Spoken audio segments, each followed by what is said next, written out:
So time to get to the bottom of my dump trailer charging problems. We've already replaced the 30 amp fuse inside of the truck, and we are getting 12 volts at the 7-way in the truck, and it does appear to be sending 12 volts whenever the key is on as of right now.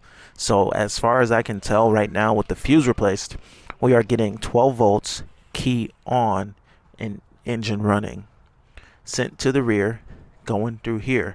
Now what we've discovered is that when the key is on and the engine's running, we're getting ground.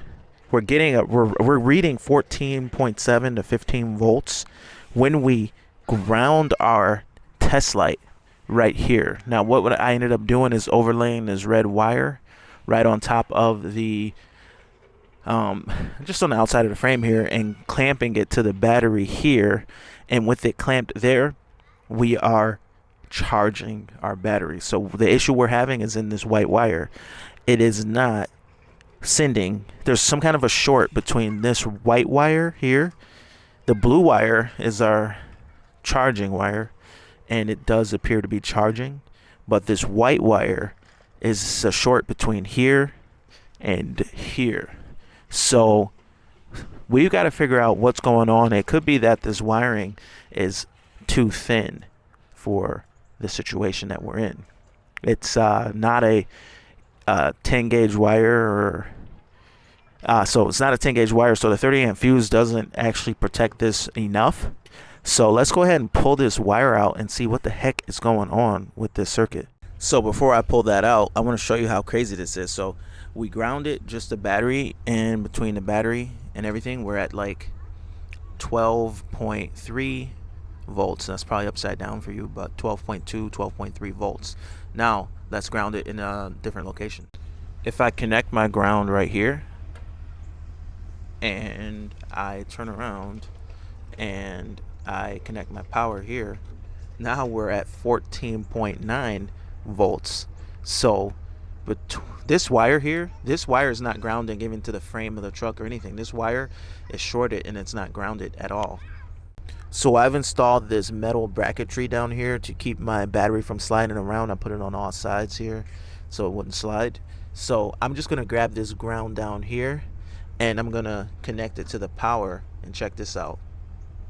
14.9 volts. So what will probably happen, honestly, is this battery came loose and it freaking moved around in here, and it was bouncing around in here. That's why I put this bracketry in here, and it was jacking up some of the wiring. So I put the bracketry in here so it wouldn't move at all. And I also clamped it down again with a better clamp, because this clamp just wasn't good enough. This battery's so heavy, and ever since doing that, maybe that's where it had an issue and it short circuited. Maybe it got pinched, I don't know. But it could be that, again, it's not fused for this gauge wire. It's fused for a 10 gauge wire. So I don't know, maybe it just needs a better ground strap to secure this. I mean, I could ground it here. This seems to be a good ground now, this bracket, because yeah, I'm getting a strong ground right off of that bracket there. And that's metal, that's aluminum metal. Maybe I could put a hole in that and ground to that. It's super easy to work with that material. Or maybe I'll just find a different ground spot in general. But it seems like anything is a better ground than the ground that we have. I just need a thicker ground. Like everything goes through this. I mean, we've got our battery is connected directly to the motor here, so it doesn't ground through it, but we need a good ground. Let's see if this even grounds. I bet this grounds. There's a metal screw right here, and this here, we are at, again, 14 point whatever volts. So our ground wire is not grounding. So let's go ahead and figure this out. Okay, so there we have it. We have found our burnt circuit. Now, as I was saying, we're 30 amp fused. We're 10 gauge all the way back, but you get to the trailer side and you're all of a sudden 14 gauge, and it says right on the harness that it's a 14 gauge harness. 14.3, white, blue, and red. So at 14 gauges, you are not protecting the wiring. Now, let's say your battery gets a little low, or you hit your power on your trailer, on your dump, the engine's running. Well, the draw is going to push this whole circuit beyond what it can handle and beyond what it's fused for. So now your wire becomes a fuse. And if you look in there, you can see, if it would focus for me, that we're burnt here and we are burnt here. Our ground circuit burnt. And I can't even unplug this thing. It's so melted down. So I have to figure out what I want to do to remedy this issue. With that circuit being burnt, I need my ground to go to the rear. So this goes to the back.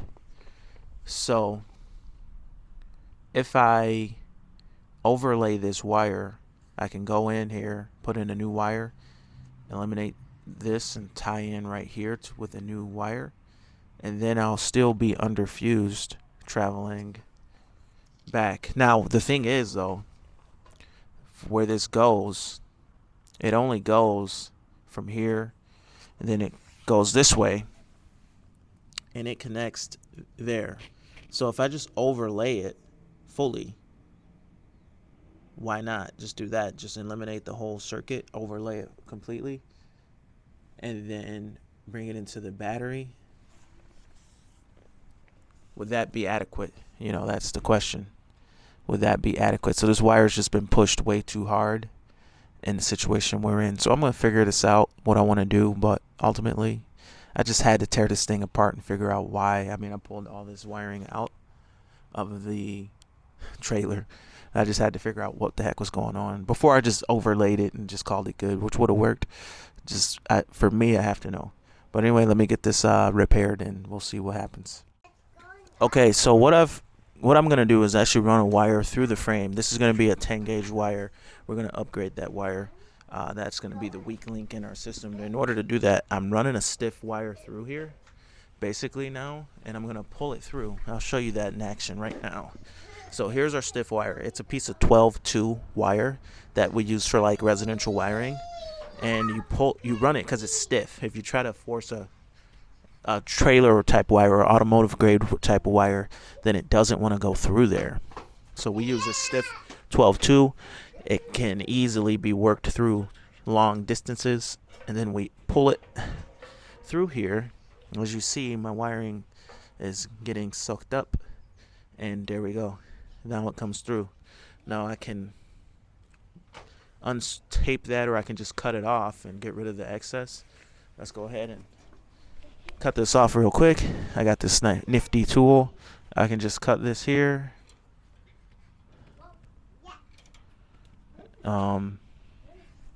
Cut this here. This doesn't actually want to cut. It's too hard to cut. But I can also just untape it. Or if I want to be fast, I can cut it here. But do I want to waste any of this wiring? Maybe I'll untape it. So yeah, basically just tape this here to the corner or to the end of the wire. Instead of cutting it, I tried to cut it, didn't want to cut. So I just used some electrical tape to connect it. And there's a tool, whatever, that is actually meant for this process, but I don't have that tool. I just use a stiff wire to fish. You can fish a pretty good long distance with this. Maybe I'll grab the tool at some point, but until then, I'll just keep using a stiff wire. So now I got a new ground wire. This is a really high-end, I believe it's marine grade, but it's silicone coated 10 gauge wire. This is where they want you to fuse for a 30 amp.